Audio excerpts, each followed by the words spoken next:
Yeshua, Hamashiach, Lion de Juda, le libérateur. Yeshua, Hamashiach, Lion de Juda, le libérateur. Yeshua, Hamashiach, Lion de Juda, le libérateur. Yeshua, Hamashiach, Lion de Juda, le libérateur. Yeshua, Hamashiach, Lion de Juda, le libérateur. Yeshua, Hamashiach, Lion de Juda, le libérateur. Yeshua, Hamashiach, Lion de Juda, le libérateur. Pour tes bontés dans ma vie et ta grâce infinie. Merci Seigneur. Ni mes langues ne peuvent suffire pour te dire merci. Merci Seigneur. Et toi qui guéris les malades et qui fais toutes choses à merveille. Merci Seigneur. Toi qui connais mon cœur, le Dieu de l'impossible, c'est toi. Merci Seigneur. Oh, comment dire merci à Jéhovah, car il a fait de grandes choses pour moi. Comment dire merci à Jéhovah, car il a fait de grandes choses pour moi. Merci, merci, merci Seigneur, merci Seigneur. Merci, merci, merci, merci Seigneur, merci Seigneur. oh, comment dire merci À Jéhovah, car il a fait de grandes choses pour moi. Comment dire merci à Jéhovah, car il a fait de grandes choses pour moi. Merci, Merci, merci, merci Seigneur, merci Seigneur. oh, merci Seigneur. Merci, merci, merci Seigneur, merci Seigneur. Oh merci, oh merci, merci, merci, merci Seigneur, merci Seigneur. nous sommes tellement reconnaissants. Merci, merci, merci Seigneur, merci Seigneur. Oh Dieu puissant, je te bénis. Saint des saints, je t'adore. Tu es Dieu de par toi-même. Tu es Dieu de par toi-même. Car d'âge en âge, tu restes le même. Toute la création loue ton nom. Tu es Dieu de par toi-même. Alléluia. Tu es Dieu de par toi-même. Oh, pour qui tu es, je te bénis. Pour qui tu es, Qui tu es, je t'adore, je t'adore. Tu es Dieu de par toi-même. Oh, tu es Dieu, Tu es Dieu de par toi-même. Oh, oui, pour qui tu es, pour Qui tu es, je te bénis, je te bénis. Pour qui tu es, je t'adore. Tu es Dieu de par toi-même. Tu es Dieu de par toi-même.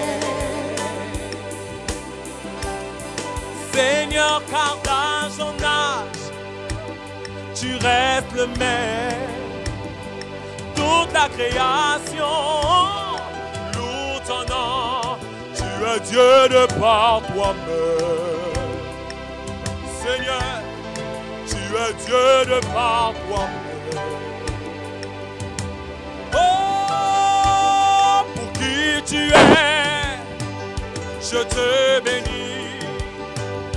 Pour qui tu es, Je t'adore, tu es Dieu de par toi-même. Tu es Dieu de par toi-même. oh, pour qui tu es, pour qui tu es, je te bénis. Je te bénis. Pour qui tu es, Qui tu es, je t'adore, je t'adore. Tu es Dieu de par toi-même. tu es Tu es Dieu. Dieu de par toi-même.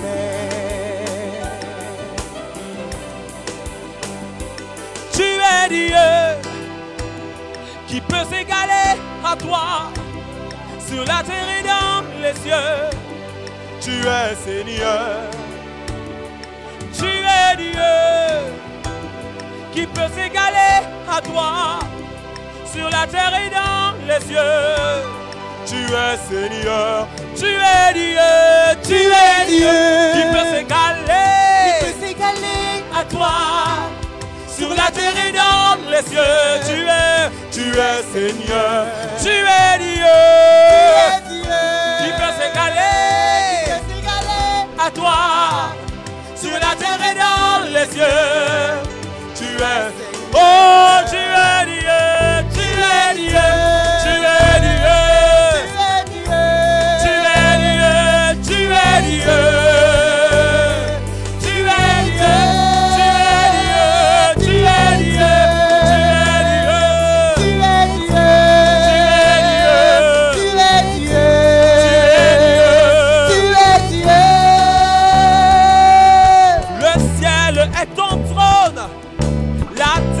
Marchepied, mon Dieu, tu règnes, tu règnes. Un jour tu m'as sauvé, tu m'as racheté pour la louange de ton nom. La louange, tu es Dieu, tu es Dieu, tu es Dieu, tu es Dieu.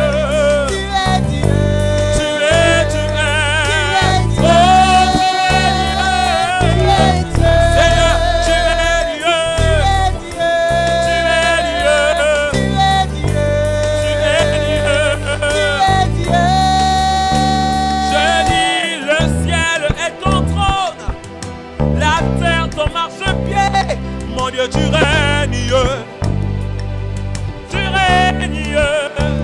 car un jour tu m'as sauvé, tu m'as racheté pour la louange de ton nom. La louange, tu es Dieu, tu es Dieu, tu es Dieu, tu es Dieu, tu es Dieu, Seigneur, tu es Dieu, oh, tu es Dieu.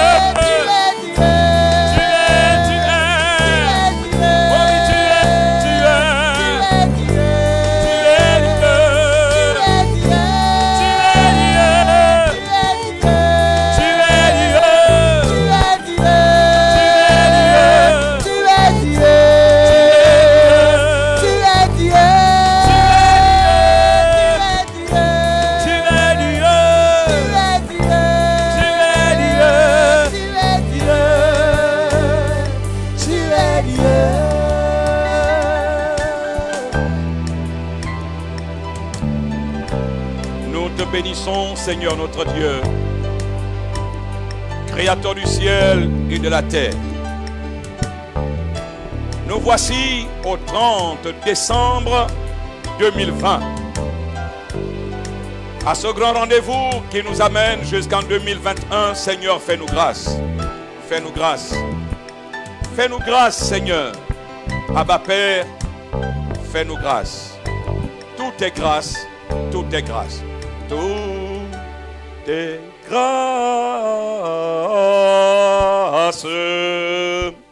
Tout est grâce.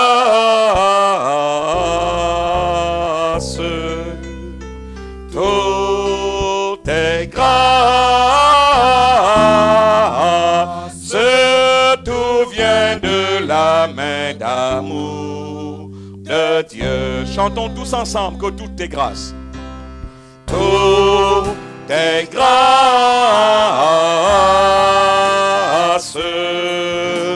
Tout est grâce.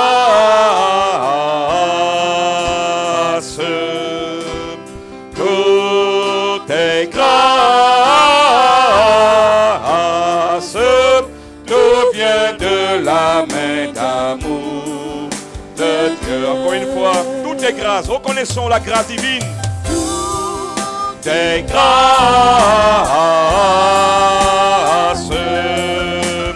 Tout est grâce. Tout est grâce. Tout vient de la main d'amour de Dieu. Nous reconnaissons ta grâce. Nous sommes le 30 décembre 2020, 30 décembre 2020, à la veille du dernier jour de l'année. Nous voulons écouter ta parole. Viens nous parler. Nous voulons, comme Samuel, le jeune Samuel, qui ne laissait tomber aucune des paroles.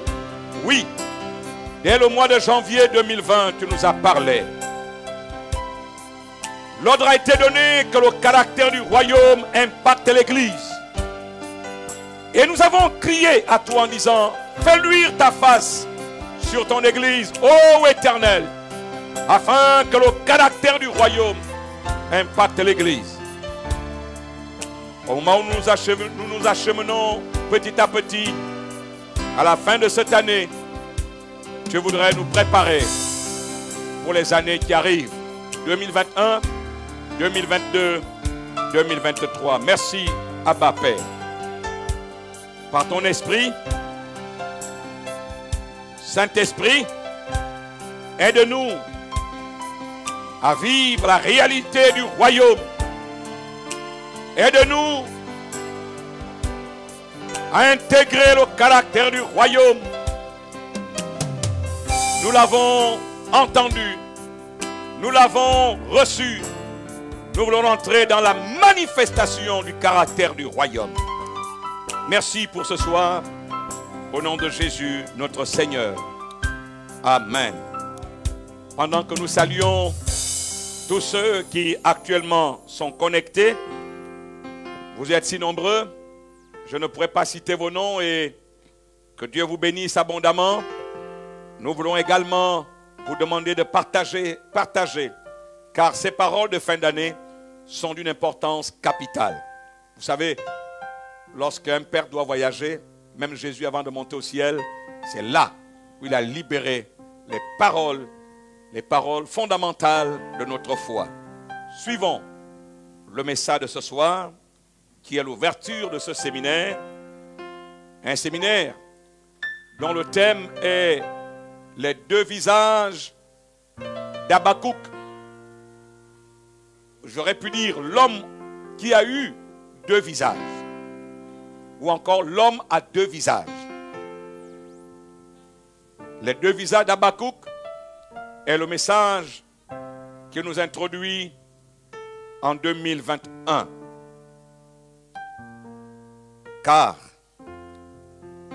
Dieu nous a posé cette question: quelle posture pour combattre et vaincre l'adversité de demain. Dieu connaît le demain. Il connaît l'après-demain. Il connaît le surlendemain. Il connaît l'année prochaine. Il connaît dans 50 ans. Il n'y a rien qui soit caché aux yeux de Dieu. C'est nous qui sommes les ignorants. Mais Dieu, lui, il sait tout. Alors, il nous avise qu'il y aura de l'adversité. Et pour cela, il a besoin que son peuple soit capable de développer cette carrure intérieure. Dieu voudrait s'en servir. Alors, comme un seul homme, je vous l'ai dit, Jésus aurait pu accepter que l'image qu'il a avec l'Église soit l'image, je ne sais pas, d'un arbre, d'une rivière. Mais il a dit un corps. Dieu m'a formé un corps. Tu n'as voulu ni sacrifice, ni offrande, ô Éternel. Mais tu m'as formé un corps pour faire, ô Dieu, ta volonté. Et nous avons lu ensemble que Joab, le général de David, voyant qu'il devait combattre par devant et par derrière, alors il choisit dans tout Israël l'élite et il forma un corps. C'est ce corps qu'il opposa aux Syriens. Harmonisons le son des trompettes. Formons un seul corps.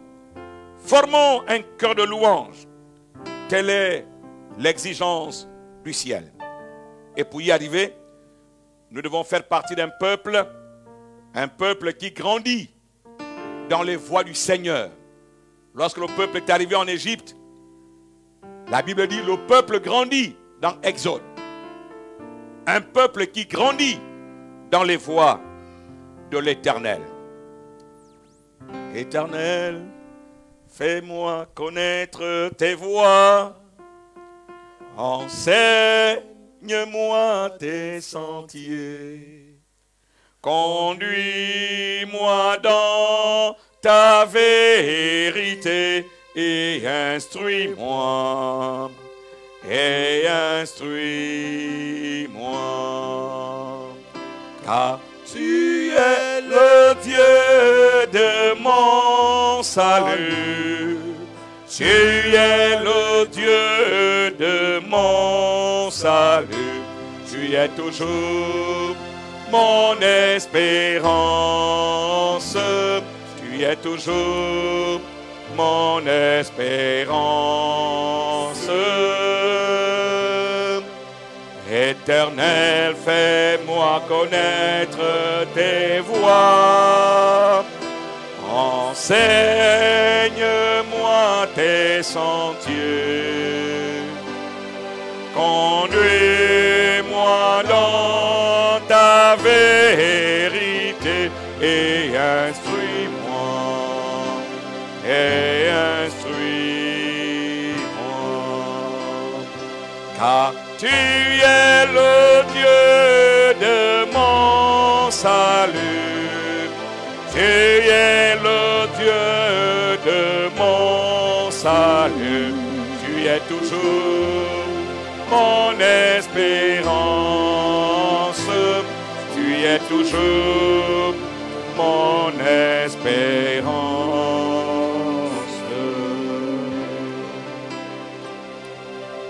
Nous ouvrons ce séminaire, les deux visages d'Habakkuk. Le verset qui va nous accompagner, le premier jour, le deuxième jour, le troisième jour, nous trouvons cette parole dans Proverbe 27, verset 19. La Bible déclare, comme dans l'eau, le visage répond au visage. Ainsi, le cœur de l'homme répond au cœur de l'homme. Alléluia. Comme dans l'eau, le visage répond au visage. Dans l'eau, le visage répond au visage. Ainsi, le cœur de l'homme répond au cœur de l'homme.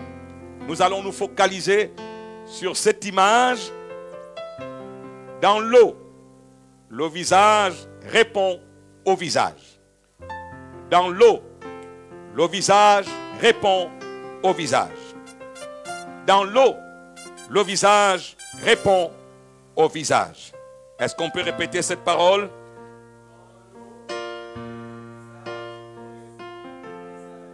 Le visage répond au visage. Alléluia. Gloire à Dieu. Donnez-moi un chant. Ton nom est Yahweh. Ton nom est Yahweh. Tu es le Dieu du miracle. Ton nom est Yahweh. Ton nom est Yahweh. Ton nom est Yahweh. Tu es le Dieu du miracle. Ton nom est Yahweh. Ton nom est Yahweh. Ton nom est Yahweh. Tu es le Dieu du miracle. Ton nom est Yahweh. Ton nom est Yahweh. Ton nom est Yahweh. Tu es le Dieu du miracle. Ton nom est Yahweh. Oh, ton nom est Yahweh. Ton nom est Yahweh. Tu es le Dieu du miracle. Ton nom est Yahweh. Oh, ton nom est Yahweh. Ton nom est Yahweh. Tu es le Dieu du miracle. Ton nom est Yahweh. Ton nom est Yahweh. Ton nom est Yahweh. Tu es le Dieu du miracle. Ton nom est Yahweh. Oh, ton nom est Yahweh. Yes. Ton nom est Yahweh. Tu es le Dieu du miracle. Ton nom est Yahweh. Le visage répond au visage. Fais luire ta face sur ton église, ô Éternel, afin que le caractère du royaume impacte l'église. Le visage répond au visage. Chers amis, veuillez vous asseoir confortablement dans vos maisons, dans chaque foyer. Les deux visages d'Habakkuk. Ce soir, nous allons explorer le premier visage d'Habakkuk. Ce premier visage fait de lui un prophète anxieux, un prophète insatisfait. Habakkuk, le prophète anxieux. Nous le verrons tout à l'heure dans les textes de son livre. Sur inspiration du Saint-Esprit et avec la connaissance théologique, le visage d'Habakkuk, le premier visage d'Habakkuk, le prophète anxieux, c'est le portrait de ce mot que nous allons découvrir ensemble, la pléonexie chrétienne. Le portrait de la pléonexie chrétienne. La pléonexie chrétienne, c'est le portrait du prophète anxieux. Avant de lire les textes bibliques qui vont avec, écoutez-moi et suivez quelques définitions théologiques d'une importance capitale pour que nous soyons dans la dimension de l'esprit. Je voudrais rappeler que Dieu a agi dans l'Ancien Testament d'une manière physique, visible, pour nous faciliter la compréhension du Nouveau Testament qui se déroule à 99% dans le domaine invisible. Et alors, l'invisible vient se traduire dans le visible. Telle est la loi du Nouveau Testament. L'Ancien Testament, c'est le visible qui avait un impact dans l'invisible. Lorsque on égorgeait les animaux, le sang était versé et c'est cette action physique visible qui donnait un impact sur le plan spirituel. Ça, c'est l'Ancien Testament. Mais le Nouveau Testament, c'est le spirituel qui donne un impact dans le physique. Si dans le spirituel, il n'y a rien, le physique ne pourra rien bénéficier. C'est pour cela ce soir, nous allons beaucoup parler de la pléonexie chrétienne. C'est quoi la pléonexie chrétienne? La pléonexie chrétienne, ou encore le pléonex, c'est celui qui a un désir démesuré de posséder. Le pléonex, c'est celui qui a le désir de posséder toujours plus que les autres. Le pléonex, c'est aussi, écoutez bien, celui qui a le désir de prendre moins si la chose désirée impose un désagrément, un prix à payer. Je m'explique. Le pléonex, c'est celui qui a le désir démesuré de posséder. Lorsque nous allons examiner nos prières, le contenu de nos prières de l'année 2020, nous risquons d'être qualifiés de pléonex, c'est-à-dire celui qui a un désir démesuré de posséder. Celui qui a le désir de posséder toujours plus que les autres. Mais lorsque maintenant ce qu'il désire lui exige un sacrifice, là il dit bon, gardez ça pour vous. Non, non, ça c'est bon. Voilà. C'est des gens qui veulent posséder sans payer le prix. Il y en a légion dans nos églises et même dans nos prédications. Je prends un exemple. Je commence à prophétiser. J'envoie l'argent dans votre porte-monnaie. J'envoie l'argent dans votre porte-monnaie. Je transfère des millions dans ton compte en banque. Et vous êtes là, vraiment attachés. Alléluia, amen. Alléluia, amen. Mais lorsqu'on vous demande de payer un prix pour avoir ça, ça peut être le prix que Dieu va te demander, c'est aime ton ennemi, prie pour ceux qui te persécutent. Non, ça là, Seigneur, garde ça pour toi. Parce que moi, je veux posséder. C'est ça le pléonex chrétien. La pléonexie chrétienne révèle un esprit d'avarice. Aimer l'argent pour soi-même et non pour son usage.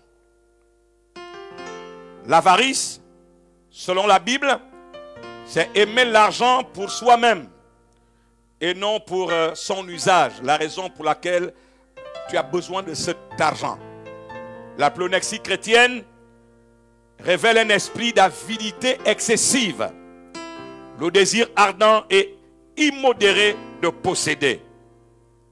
La pléonexie chrétienne révèle un esprit de convoitise. C'est un désir provoqué par Satan, provoqué par la chair, provoqué par le monde, la convoitise. La pléonexie chrétienne révèle un esprit de cupidité, considéré, selon Éphésiens 5.5, comme de l'idolâtrie. La cupidité est considérée comme l'idolâtrie.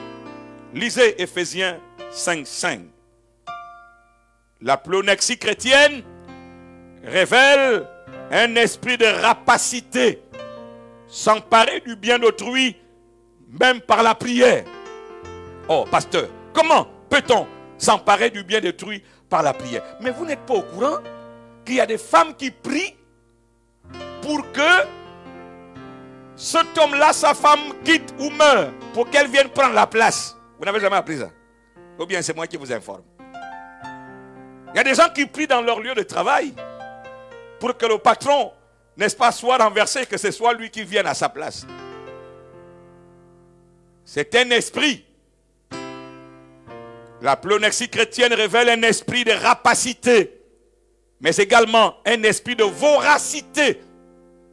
C'est rechercher avec passion les biens, l'argent, au point même de renier Dieu, au point même de s'éloigner des principes de Dieu. Alors, suivez-moi un instant. La pléonexie chrétienne révèle le pouvoir de cet esprit d'avarice, d'avidité, de convoitise, de cupidité, de rapacité, de voracité. Vous comprenez que là, il y a un vrai problème. Or, nous sommes habitués à combattre les esprits de sorcellerie, les esprits de mari de nuit, les esprits de mari de jour, ou de femme de jour, ou de femme de nuit. Nous envoyons le feu, tous les esprits de Makaga, du Bouti, du Djembe. Et nous sommes dans ces combats-là. Peut-être certains l'ont été pendant toute l'année. Mais comment tu peux t'engager dans ces combats-là si toi-même tu es possédé par la pléonexie chrétienne? C'est un combat vaincu d'avance, perdu d'avance. J'ai lu un livre de William Barclay, qui est un théologien écossais. Il a vécu en 1907, il est né et il est mort en 1978. Il décrit la pléonexie chrétienne comme un amour maudit d'avoir. Un amour maudit d'avoir. C'est lui qui a défini ça de cette manière. William Barclay, il définit la pléonexie comme un amour maudit d'avoir ou de posséder. La pléonexie mentionnée dans Colossiens 3, 3 jusqu'à 11, Colossiens 3, 3 à 11, notez-moi ce verset, et vous lirez Luc chapitre 12, du verset 13 au verset 21, la pléonexie est assimilée à l'idolâtrie, car elle remplace Dieu par l'intérêt personnel. Elle remplace Dieu par l'intérêt personnel. La pléonexie est un vice agressif qui opère dans les sphères matérielles, éthiques et morales. Je voulais vous donner ces éléments afin que nous comprenions le premier visage d'Habakkuk. Car le premier visage d'Habakkuk fait de lui un prophète insatisfait. Un prophète qui, lorsqu'il faut transposer son visage aujourd'hui, cela correspond à la pléonexie chrétienne. Vous me direz, pasteur, mais c'est un nouveau mot pour nous, hein, n'est-ce pas? Oui. Lisons la parole du Seigneur. Habakkuk chapitre 1. À partir du verset 1, oracle révélé à Habakkuk, le prophète. Verset 2. Jusqu'à quand, ô Éternel, j'ai crié et tu n'écoutes pas. J'ai crié vers toi à la violence et tu ne secoues pas. Pourquoi me fais-tu voir l'iniquité et contemples-tu l'injustice? Pourquoi l'oppression et la violence sont-elles devant moi? Pourquoi? Pourquoi? Pourquoi? Et pourquoi? Pourquoi il y a des querelles et la discorde s'élève? Ainsi, la loi n'a point de vie, la justice n'a point de force, car le méchant triomphe du juste et l'on rend des jugements iniques. Peuple de Dieu, permettez-moi, ça vraiment, permettez-moi, parce que j'ai préparé mon message de ce séminaire depuis la semaine dernière. Et ce que j'ai vécu ce matin est tellement une image réelle de ce qu'Habakkuk vient de dire à son verset 4, où la loi n'a point de vie. La loi doit avoir la vie. La loi doit produire la vie. La loi doit communiquer la vie. La justice n'a point de force. La justice n'a point de force. Car le méchant triomphe du juste et on rend des jugements iniques. Comment comprendre qu'un établissement scolaire Les enfants sont inscrits. Je vous parle de Libreville. L'école a commencé avec autant de retard. Et il paraîtrait que le terrain où l'école a été bâtie, cette école publique. Cette école publique appartenant à la municipalité de Libreville, le terrain ne serait pas à la mairie. Et ce serait un individu qui l'aurait vendu à un expatrié. Il paraît, pardonnez-moi, je n'ai pas la décision sous mes yeux, mais ce que j'ai vu, c'est que le tribunal a donné l'ordre d'aller détruire un établissement scolaire en pleine année scolaire. Lundi, les enfants doivent reprendre les cours. Mais ils ont tout cassé, tout cassé. Lorsque nous savons que l'intérêt général, la convention sur les droits de l'enfant, cette convention a pour élément principal, pour ne pas dire la directive principale de cette convention, c'est l'intérêt général de l'enfant. Lorsque une décision est prise et que l'intérêt général n'est pas pris en compte, n'est pas considéré, à partir de cet instant, c'est le méchant qui triomphe du juste. Et l'on rend des jugements iniques. Je vous en parle parce que c'est comme si Dieu voulait me faire vivre cet événement pour comprendre le premier visage d'Habakkuk qui, dans la légitimité, nous serons tous d'accord avec Habakkuk et afficher ce message en cieux. Permettez-moi de reprendre. Oracle révélé à Habakkuk le prophète. Jusqu'à quand, ô Éternel? J'ai crié et tu n'écoutes pas. J'ai crié vers toi à la violence et tu ne secoues pas. Pourquoi me fais-tu voir l'iniquité et contemples-tu l'injustice?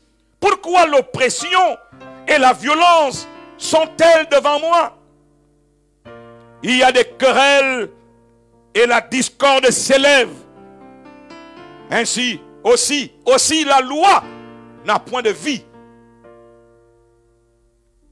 La justice n'a point de force. Car en réalité, j'entends des gens dire, force reste à la loi. Mais bibliquement parlant, on devrait dire la vie. La loi doit communiquer la vie et la justice doit se manifester avec force. C'est la justice qui doit se manifester avec force et la loi doit communiquer la vie. Sinon, le méchant triomphe du juste. Et ne considérons pas la dimension de la vie et la force de la justice, on rend des jugements iniques. Tes yeux, au verset 13, sont trop purs pour voir le mal. Et tu ne peux pas regarder l'iniquité.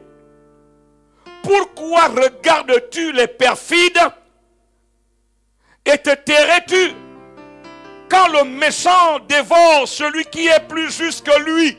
Quand le méchant dévore celui qui est plus juste que lui.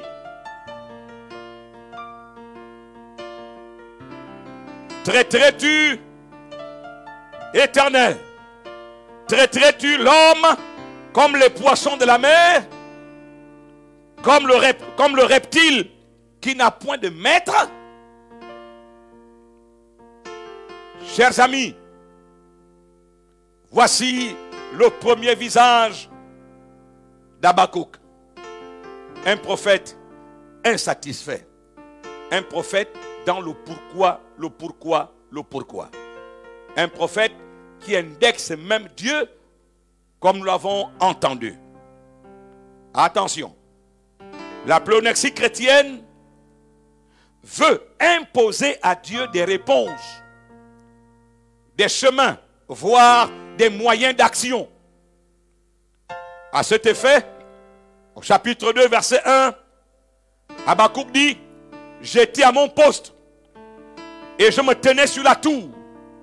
Je veillais pour voir ce que l'Éternel me dirait et ce que je repliquerai après ma plainte. Voyez-vous, il n'est pas prêt à recevoir la réponse de Dieu. Et si Dieu donnait même une réponse, il était déjà prédisposé à repliquer. Ce visage, nous l'avons tous porté. Nous le portons presque tous, où nous voulons imposer à Dieu la solution. On dit à Dieu, tu dois faire ça comme ça. Et tu dois utiliser telle voie et tel moyen. Si tu ne fais pas ça, vraiment, moi, je ne suis pas d'accord avec toi. Voici le premier visage d'Habakkuk.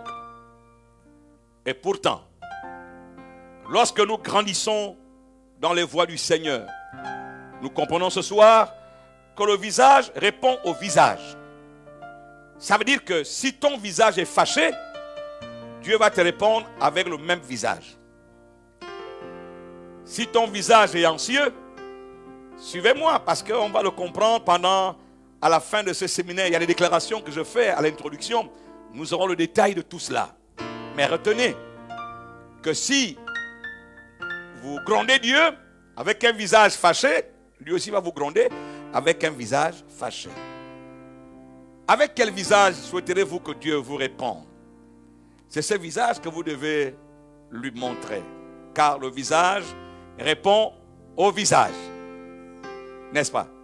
Si tu me souris, naturellement, même si je suis contre toi, je te souris. Si tu as le visage fermé vis-à-vis de moi, même si je t'aime beaucoup, moi aussi je me dis, qu'est-ce qui se passe? En fait, ton visage communique ce que tu reçois en face. Nous sommes d'accord? Le visage répond au visage. L'Éternel fait toujours connaître ses voies à ses messagers. Nous devons le noter, que l'Éternel fait toujours connaître ses voies à ses messagers. C'est pour cela au verset 2 d'Habakkuk 2, il dit, puisqu'au verset 1, il était à son poste, il attendait que Dieu parle. Lui, là, il va dire même quoi? Dieu va même dire quoi face à ces injustices, face à cette méchanceté? Qu'est-ce qu'il va même dire, Dieu? Moi, je pense que tu dois faire comme ci, tu dois faire comme ça. Nous traçons la voie, le chemin à Dieu.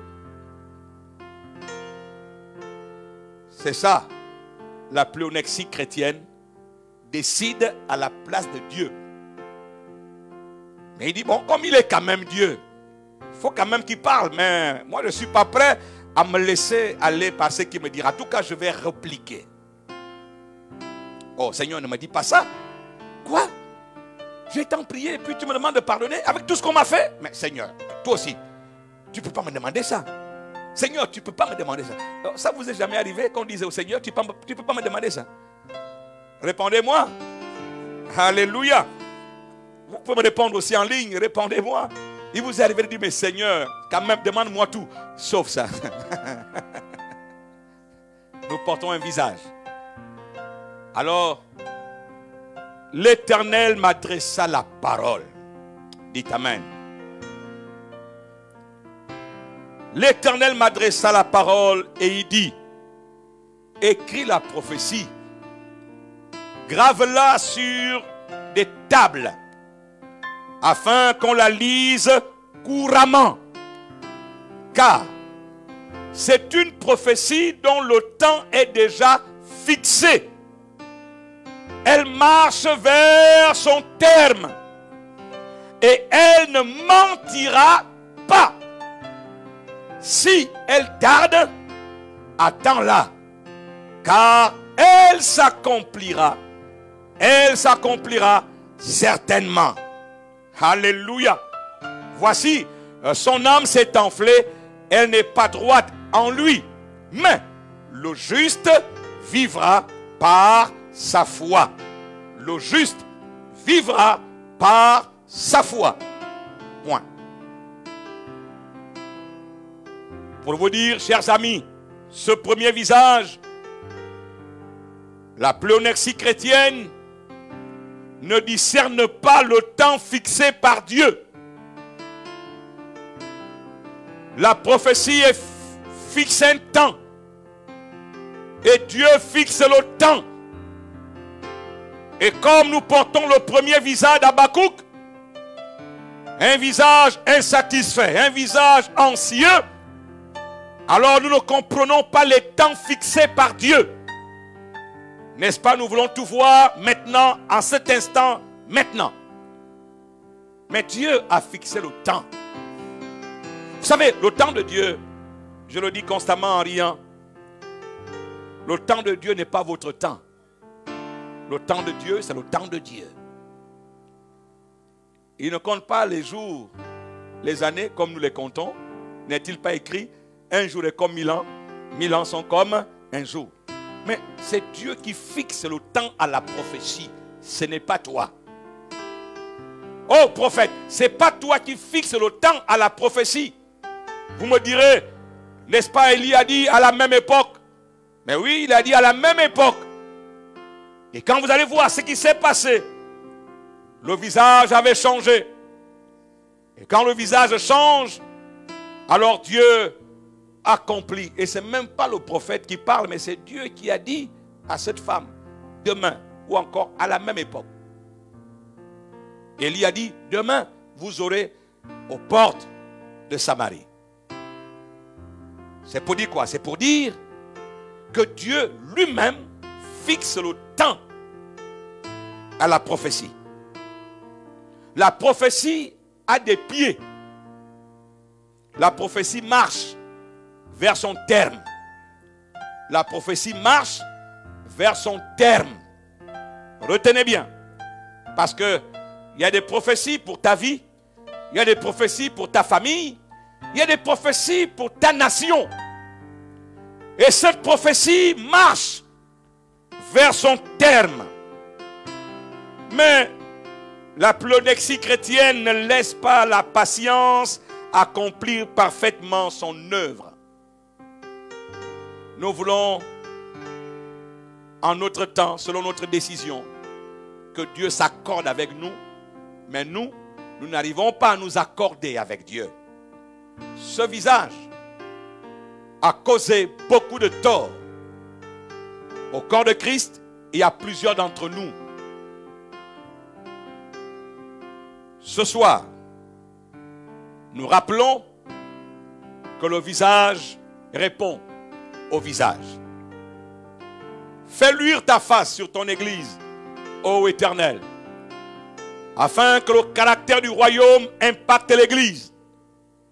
Mais la plonexie chrétienne est un caractère qui n'a rien à voir avec le royaume. En poursuivant la lecture, le verset 13 d'Habakkuk 2. Voici, quand l'Éternel des armées l'a résolu, les peuples travaillent pour le feu. Les nations se fatiguent en vain. Écoutez bien. Est-ce que Habakkuk le savait au chapitre 1? Non. Voici, quand l'Éternel des armées l'a résolu, les peuples travaillent pour le feu et les nations se fatiguent en vain. Laissez-les travailler. C'est pour le feu. Je n'ai pas besoin de le proclamer.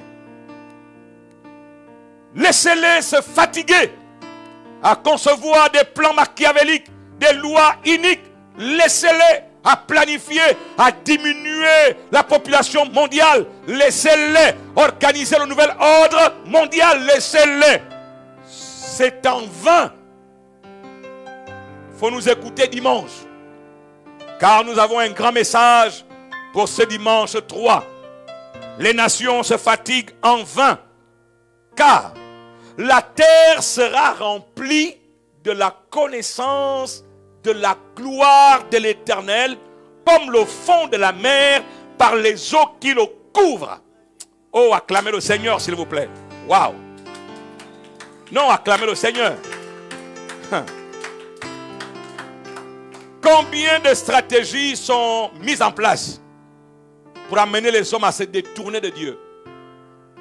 Combien de lois sont votées? Combien de concepts diaboliques sont véhiculés pour éloigner l'homme de plus en plus des valeurs, n'est-ce pas, de l'amour, les valeurs de Dieu. Et la presse ne fait la publicité que de ce genre de loi. Tout ce qui se passe en Argentine, tout ce qu'il y a comme loi qu'on vote en Argentine, le Parlement d'Argentine n'est pas en vacances pour venir une fois l'an, venir parler de la légalisation de l'IVG, l'interruption volontaire de grossesse. Et là, toute la presse est concentrée pour savoir est-ce que la loi sera enfin votée? Est-ce que la loi sera votée? Est-ce qu'on va autoriser l'assassinat des enfants? Il parle de 4 semaines, mais 4 semaines, c'est déjà un être humain. Dites-nous à quel moment l'être humain devient l'être humain? Dès la conception, à quelle heure? Un fœtus est déjà un être humain. À quel moment la vie rentre? Vous n'êtes pas capable de nous le dire. Mais la presse récupère cette information et en fait la une. Mais ils ont voté d'autres lois, mais on n'a pas entendu que vous avez parlé de l'Argentine. Voyez-vous. Laissez-les. C'est en vain. C'est en vain parce que le temps s'approche.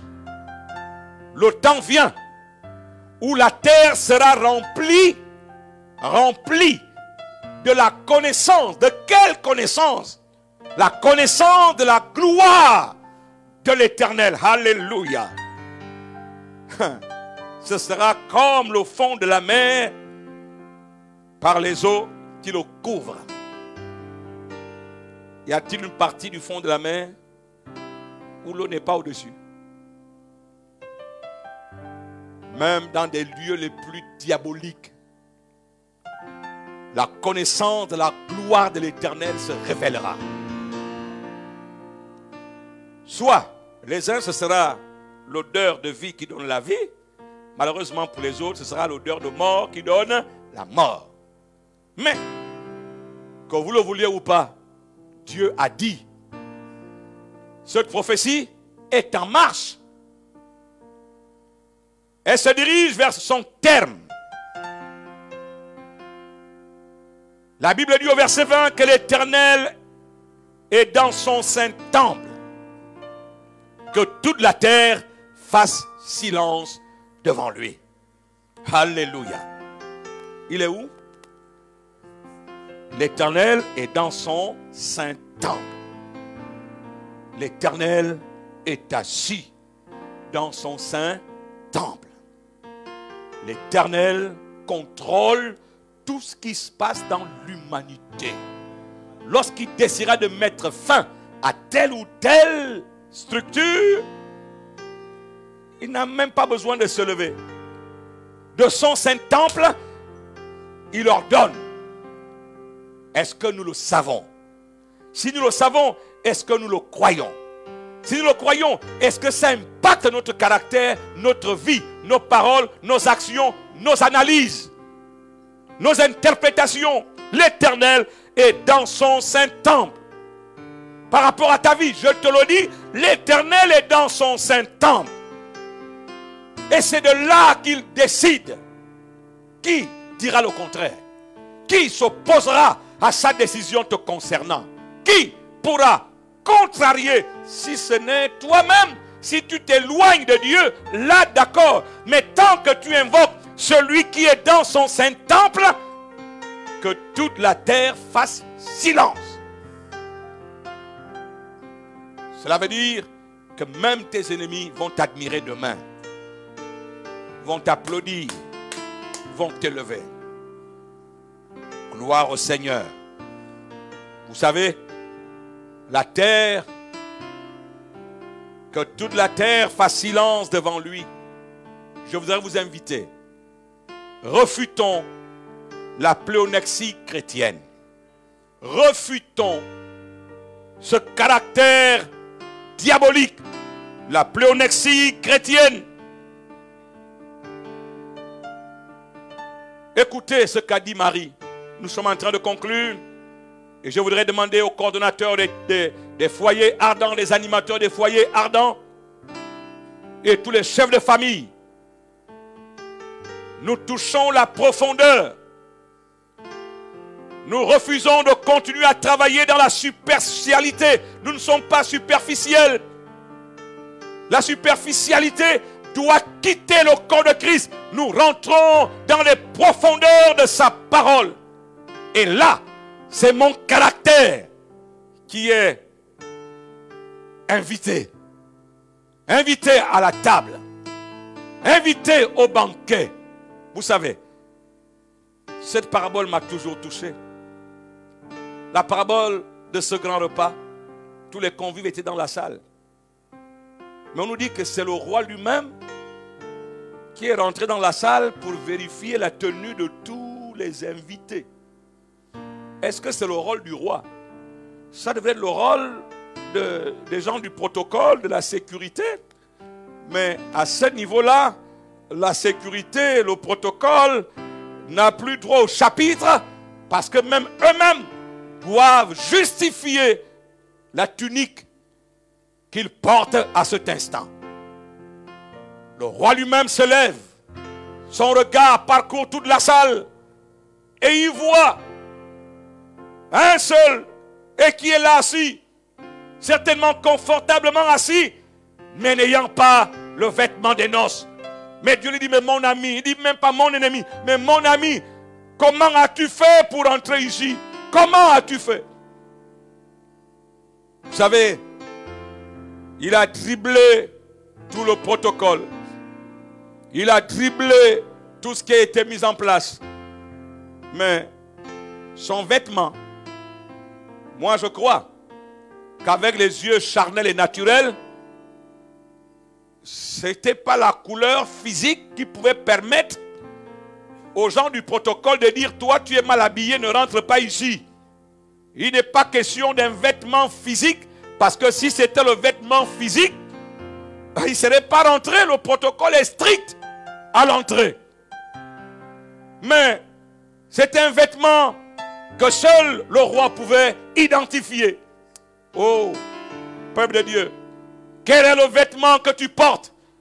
Moi, je peux penser que tu es habillé en blanc, parce que c'est le blanc qu'on exige. Mais le roi, lui, voit que tu es en bleu ou en chocolat. Il te dira, comment as-tu fait pour entrer ici? Allez, attrapez-le. Même les gens que le roi a demandé de l'attraper, on dit, se dit, mais lui, là, le roi, là, il a quel problème? Mais nous avons vu qu'il était bien habillé, il est rentré. Comment tu nous demandes de l'attraper, de le jeter dehors? Là où il y aura des pleurs et des grincements dedans. Mais comme on ne discute pas avec le roi, on exécute.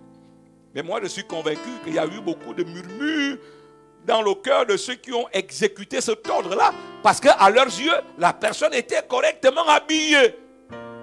Mais il y a un vêtement que seul le roi peut identifier. C'est pour cela, nous devons refuter la plénoxie chrétienne. Nous devons refuter ce caractère. Marie, la mère de Jésus, nous sommes en décembre, le mois où vous célébrez la naissance du roi des rois, du Seigneur des seigneurs. Marie dit, je suis la servante du Seigneur. Qu'il me soit fait selon ta parole. Et l'ange la quitta. Point. Cet aspect-là n'a toujours pas attiré notre attention. L'ange la quitta. Cela veut dire que je deviens inutile. Ma place n'est plus là. Parce que la posture qui se manifeste libère totalement la puissance de Christ, le Saint-Esprit, pour couvrir cette femme. Comment cela se fera-t-il? C'était le premier visa de Marie. L'ange lui dit, le Saint-Esprit. Et elle dit, je suis la servante du Seigneur. Même si ce que tu dis est compliqué, même si ce que tu dis n'a pas de réponse scientifique, qu'il me soit fait selon ta parole. Je sors de ce caractère. Je refute avec force la pléonexie chrétienne. Je refute avec force la pléonexie chrétienne. Qu'il me soit fait selon ta parole. Chers amis, nous serons interpellés 2021, 2022, 2023.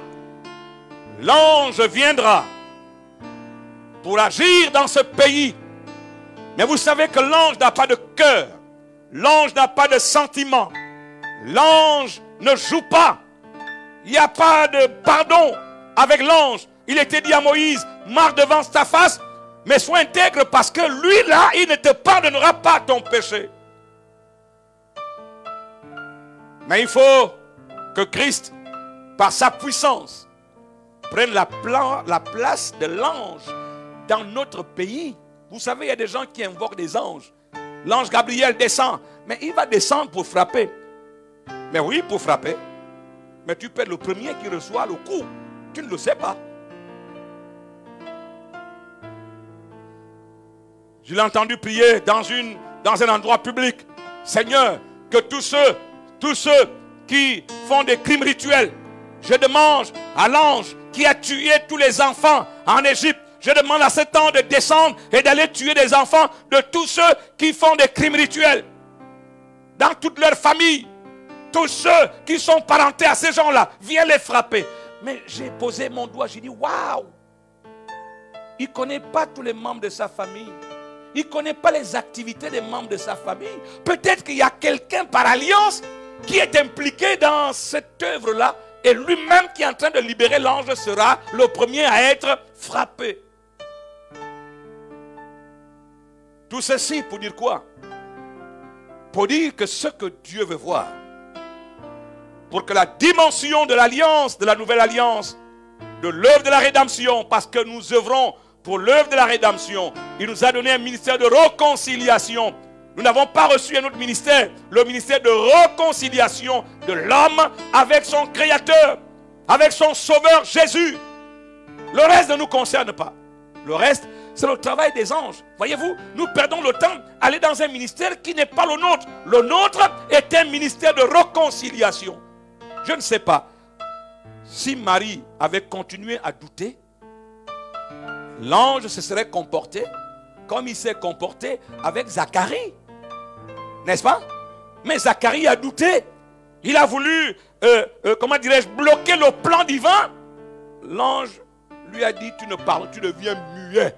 Tu ne parleras plus jusqu'à ce que la prophétie s'accomplisse. Voyez-vous? Parce que l'ange n'a pas de sentiment. Mais quand l'ange entend Marie dire, je suis la servante du Seigneur. Je ne suis pas la servante de mes émotions. Je ne suis pas la servante de mes intérêts. Je ne suis pas la servante de mes désirs. Je suis la servante de l'Éternel. Je suis la servante du Seigneur. Qu'il me soit fait selon ta parole. L'affaire est réglée. Et l'ange la quitta. Alléluia. Tous les combats que tu auras, là, le Saint-Esprit est en toi, il est avec toi et il sera en toi.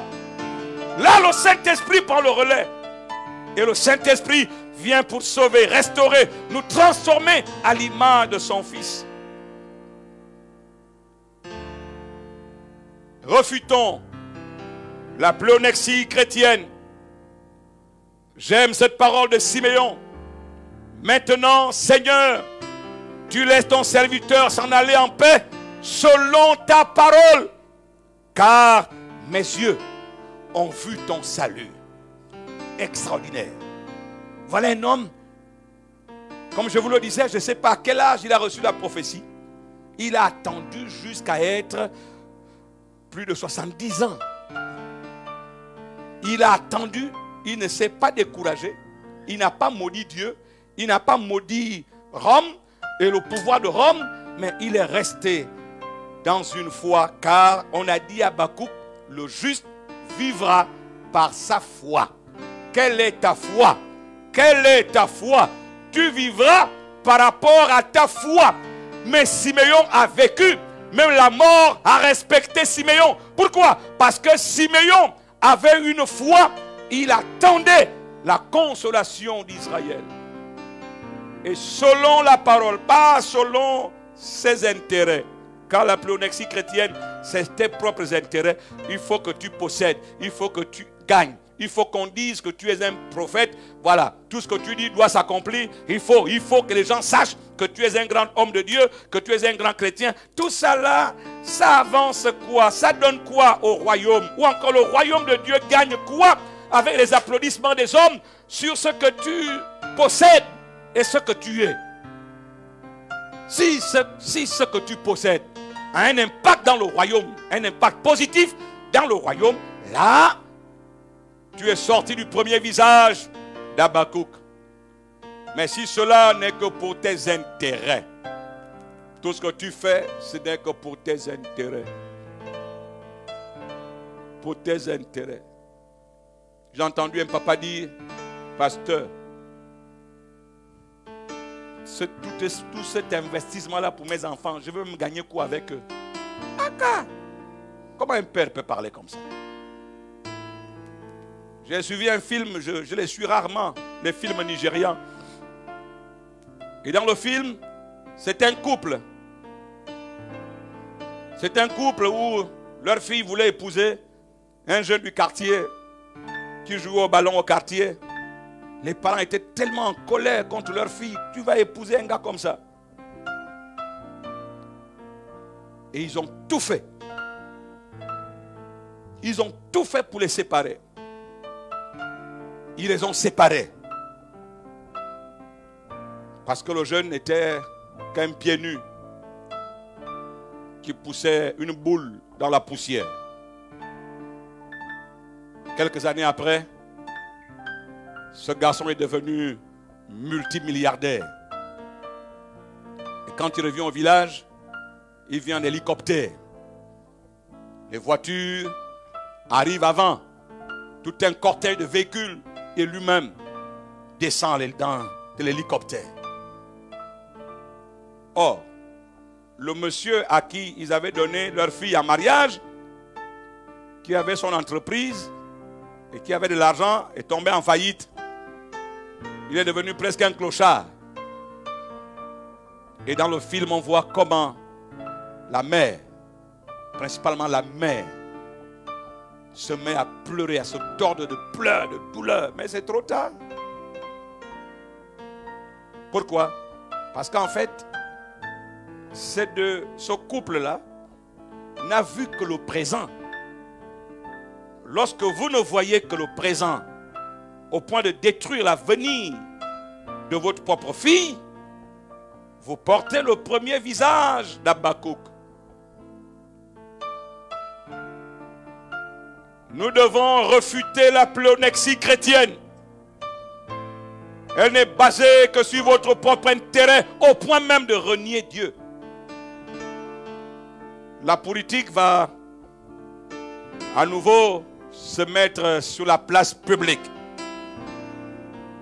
Devant cette politique sur la place publique, beaucoup de chrétiens porteront malheureusement le premier visage d'Habakkuk. Mais nous voulons prier ce soir. Nous voulons prier ce soir que le Saint-Esprit soit sur vous pour vous diriger, pour vous conduire.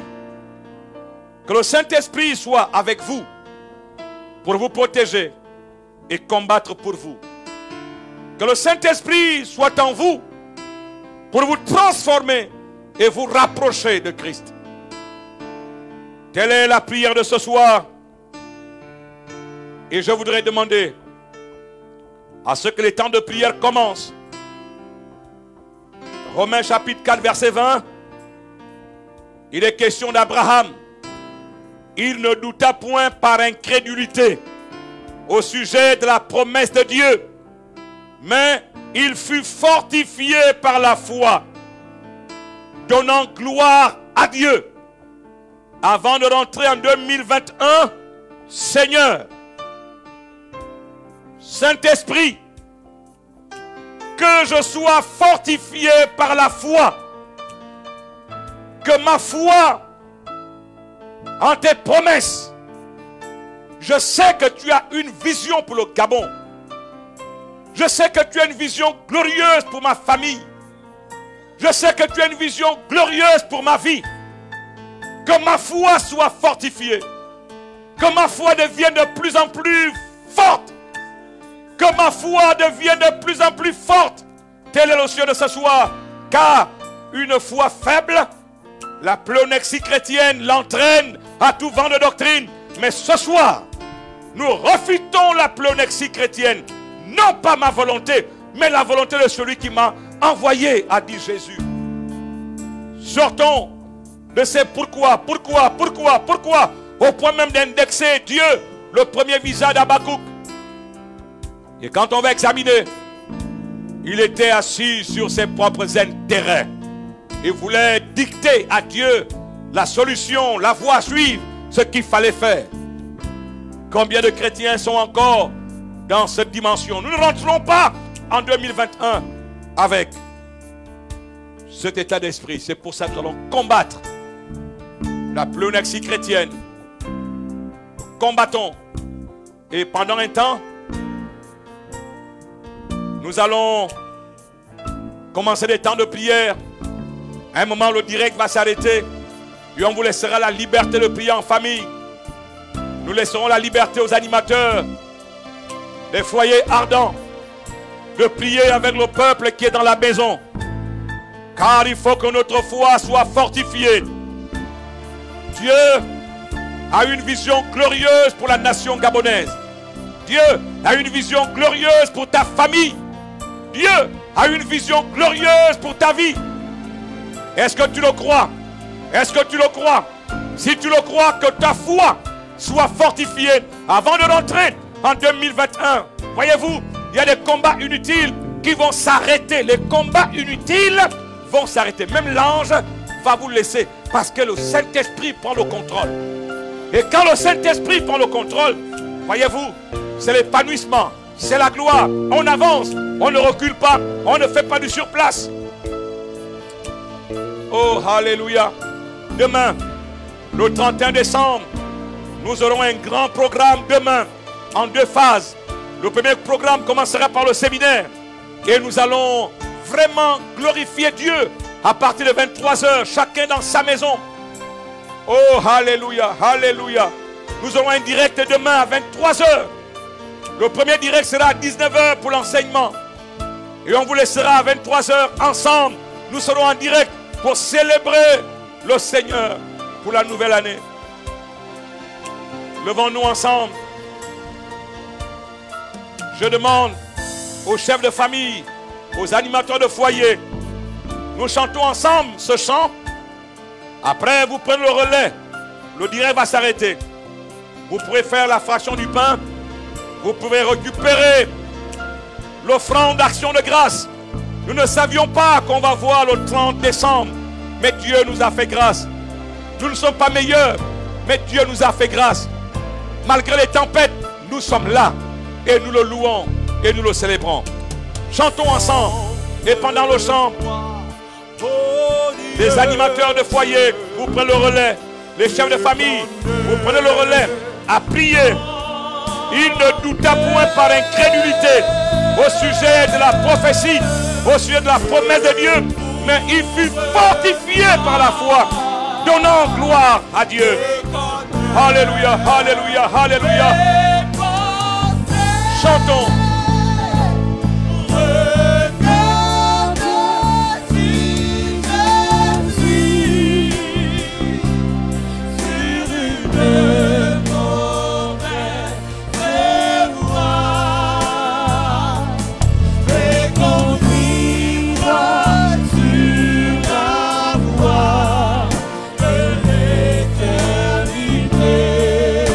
La pléonexie chrétienne révèle un esprit d'avarice, d'avidité, de convoitise, de cupidité, de rapacité, de voracité. Seigneur, je refute la pléonexie chrétienne Fortifie ma foi. Quel est le sujet qui vous est demandé de diriger maintenant? Au nom de Jésus, que Dieu vous bénisse. Prions, prions.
Je te donne mon cœur, je dirai à mon âme.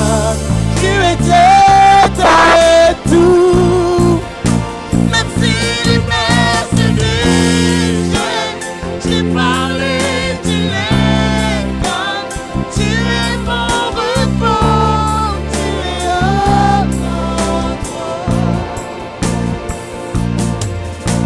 En toi j'ai mis ma confiance, je ne serai jamais déçu.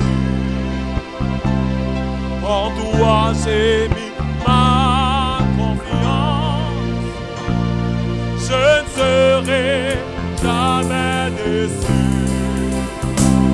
Oh, toute ma vie, je l'ai fondé sur toi. Mon être entier, je te l'ai donné.